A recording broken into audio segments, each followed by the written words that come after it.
अब होता क्या था कि जब भी कोई गज़वा जाता था ना, गज़वे के लिए नबी करीम सल्लल्लाहु अलैहि वसल्लम, तो एक शख्स को बहुत पीछे छोड़ आते थे, ताकि तुम बाद में सफ़र करना, हम निकल रहे हैं तो हमारे 6-7 घंटे बाद तुम सफ़र करना, ताकि पीछे कोई चीज़ें अगर रह जाएँ तो लेते आना।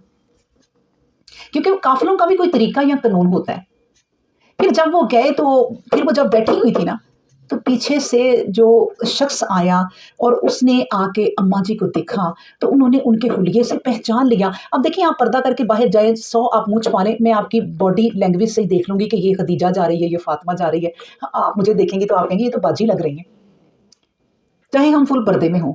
तो वो जब आए ना, तो वो थे हज़रत सफ़वान बिन मुअत्तल, उनका नाम था, जिनके साथ तुहमत लगी। ठीक है, क्या नाम था? हज़रत सफ़वान बिन मुअत्तल। वो जब आए तो उन्होंने उनको देखा, जब एक नज़र सिर्फ गौर से पहचानने के लिए कि ये कौन है, तो एकदम उन्होंने नज़रें नीचे कर ली और कहा इन्ना लिल्लाहि व इन्ना इलैहि राजिऊन। वो कहती हैं कि इस जुमले के अलावा मुअत्तल ने कोई बात नहीं कोई और की। अम्मा जी को देखा और पहचान लिया, और वो कहती हैं कि उन्होंने अपने घोड़े की तरफ गए और अपने घोड़े की टांग पे अपनी टांग रखी, उसको पकड़ा और वो मुझे उस तरफ बैठने का कहा एक किस्म का। कहती मैं खुद ही उसके ऊपर बैठ गई और उन्होंने घोड़ा तेज करके वो आगे चले गए। मगर इस तरह फिर ये तूफान उठा। क्यों तूफान उठा?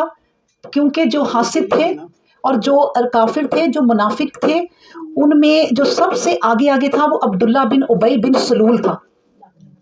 अब देखिए, अपने ही ज़्यादा होते हैं जो अपने ही गिराते हैं नशेमन, यानी अपने ही लगाते हैं आग नशेमन में, हालांकि सगे चचा थे शायद। तो देखिए कि अब्दुल्ला बिन उबई बिन सलूल ने ये बात ना छोड़ी। उसने कहा अब ये बात ना छोड़ो, क्योंकि अभी आयतें जो पीछे उतरी हैं ना, तो अब इन पे ये बात आई है, तो देखो अब ये क्या करते हैं।